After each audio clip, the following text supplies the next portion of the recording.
Premier League toddobaadkan waxaa u furmi doona weji cusub iyo waxaa arki doontaa qaab ciyaareed cusub. Kala sareynta horyaalka English Premier League toddobaadkan waxaa ka dhici doona isbedel badan. Markaan ku leeyahay toddobaadkan waxaa dhici doona isbedel badan. Markaan ku leeyahay waxaa ciyaari doona toddobaadkan Arsenal oo hogaamiyaasha ah, Manchester City oo farcijile dadku haysa. يعني ما kala fogeey City iyo Arsenal maanta ma la dhihi kara midaas hogaaminaysa tan wax u dhaxay waa laba dhibcood 2 points meel ma la kala jiro.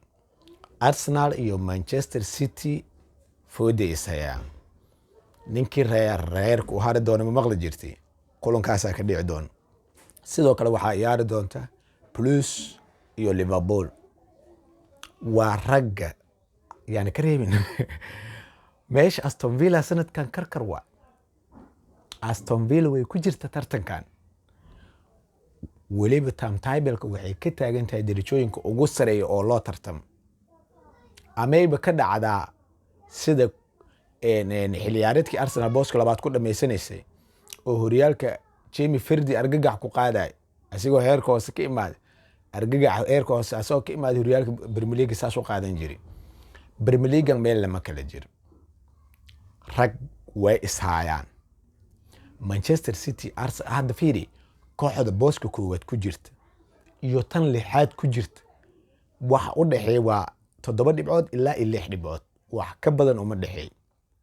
Hadda waxa lagu go'aamin karaa 3 kulan. 3 kulan hadii kooxda booska lixaad ku jirta ama booska toddobaad xitaa ku jirta 3 kulan soo badis tan koowaad iyo labaad ku jirta labada kooxood ee koowaad iyo labaad iyo saddexaad ku jiraan laga badiyay 3 kulan horyaalka waxa qaban doonta kooxda booska lixaad ama booska toddobaad joogta. That's why loo dhahayo Premier League waa midka ugu adag. Horyaalka English Premier League waa midka ugu adag in koox walbana ay qatarteeda wadato. Ma aan horyaal la saadalin kara. Ma jirto koox la dhihi kara maanta horyaalkan force ida ku hays waa kooxda ugu awood badan koox la dhihi kara ma jirto. Mid walba maalin ay jabtaa mid walba maalin ilmo yar ka badinaya. Isbuucan waxaa la saadalinayaa Manchester United, Chelsea, Arsenal, Liverpool, Manchester City shantaas koox laba ka mid ah dhulka la jiri doonaa. Hadda aan kugu celiyay isbuucan kooxooyinka waaweyn sida Manchester United, Chelsea, Liverpool, Arsenal, Manchester City shanta koox oo ugu adag ama ugu awood badan horyaalka English Premier League laba koox ka mid ah dhulka la jiri doona oo waa laga badinayaa xitaa bareejo ku dhahay laba koox ka mid ah waa laga badin doonaa. muuqaalkan hadaa daawanaysid meeshan calaamadaysa muuqaalkan hadaa daawanaysid share garay oo u share garay saaxiibadaada si horumaris ula wadaag kuma dhihi kar koo hiblaayo waa laakiin waxaan ka hubaa shantan koox ee ugu waaweyn laba ka mid ah waa la garaaci doonaa hal ka mid ahna bareejo ay gali doontaa yaa soo baxay laba koox bisa badin doonaan.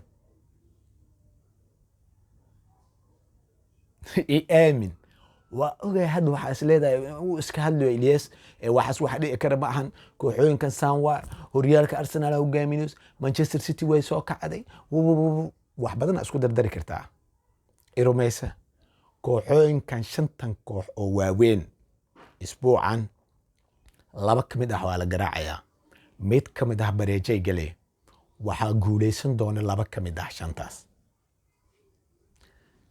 sidaas darteed horyaalka Premier League isbedel ka dhici doon isbedel weyn ka dhici doon ama Arsenal horyaalka la tagays Manchester City ya meesha ka harays ama Arsenal hoos aadays Manchester City ya kor aadays ama Blues Chelsea ya kor imaanays kuwa kala hoos aaday ama Manchester United laabad kor u soo qaadays kuwa dhexda jooga gadaal loo celin doonaa. ama hadda kulamada caawa la ciyaaray hal koox hadda magaceeda meeshan ku xusi doono way badinay inta kale layskuma xubo mana la dhihi karo kooxdaas kalaa badin karta. Arsenal la dhihi karo way badin kartaa lama dhihi karo. Manchester City la dhihi karin way badin kartaa. Chelsea ha sheegin. kooxdan la dhahay ee Manchester United ha sheegin. hal kooxa guul u haya isbuucan oo ani guusheeda si horumaris ah oo leeyahay Hampalyo Liverpool waxaa qaadateen 3 dhibood nadiif ah. kuga celi kooxda Liverpool waxay haysataa isbuucan 3 dhibcood nadiif ah oo dagaal iyo sijiid midna galaynin. Wolves ay wajahaysaa afkay ciid u daray 3-0 ama 4-0 horumaris u qaada. Liverpool fans hadaa tahay tan bashaaray ku tahay kulankan Liverpool waxay ku badin doontaa wax ka badan 2 gool. waana kooxda kaliya guusheeda la isku xubo isbuucan. waana kooxda kaliya la dhihi kara isbuucan dhibcooyinkeeda horumarisa loo siinaa. Wolves ma joojin doonto Liverpool. Liverpool way soo kacday ma joojin doonto. Wolves minimize 3 gool looga badin doonaa kulankan. 3 gool looga badin doonaa ugu yaraan. laakiin Manchester United Newcastle ay wajahaysaa.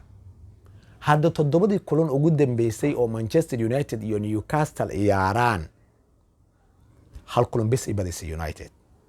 mar kale kugu celinaya 7 kulan ee Manchester United iyo Newcastle ay iswajahaan waa derbi kulankaas ciyaar maahan. hal kulan bas dhibcooyinkiisa Manchester United qaadatay. 2 kulan bareeja la galay inta kale Newcastle qaadatay. waa la kala tagay orod maan. Newcastle United sanadahan dambe way ka awood badan tahay Manchester United.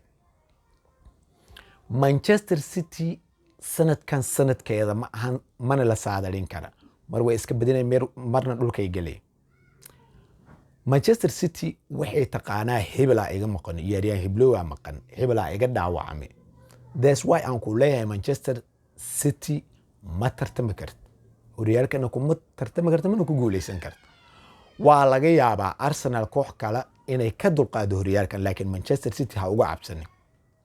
hadaa tahay taageere Manchester City meeshan sanadkan wax ma ku yaalto 4-kaada raadsa. Chairkan heesta iyo Fordina heesta iyo beri mid kamid haduu dhaawaca Manchester City waa la weyn doonaa iyadan.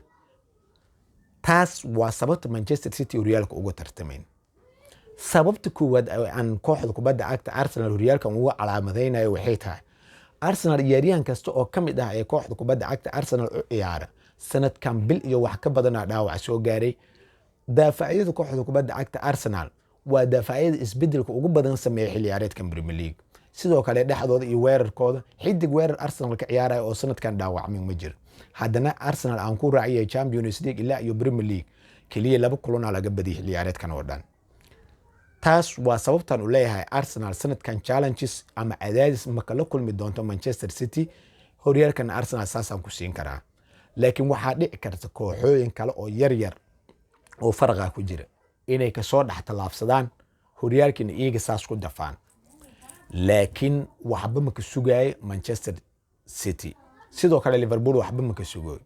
kaliya dadkaas way ahaan doonaan dagaalada oo top 4ka. sidoo kale Chelsea waxay ahaan kartaa Musa Caseda iga maqan iyo Ahmed Madow iga maqan ay taqaanaa Chelsea. waana sababtay u tartami karin. marka horyaalkan sanadkan Arsenal bartaas loo dhigay. isbuucan waa la kala hari doonaa.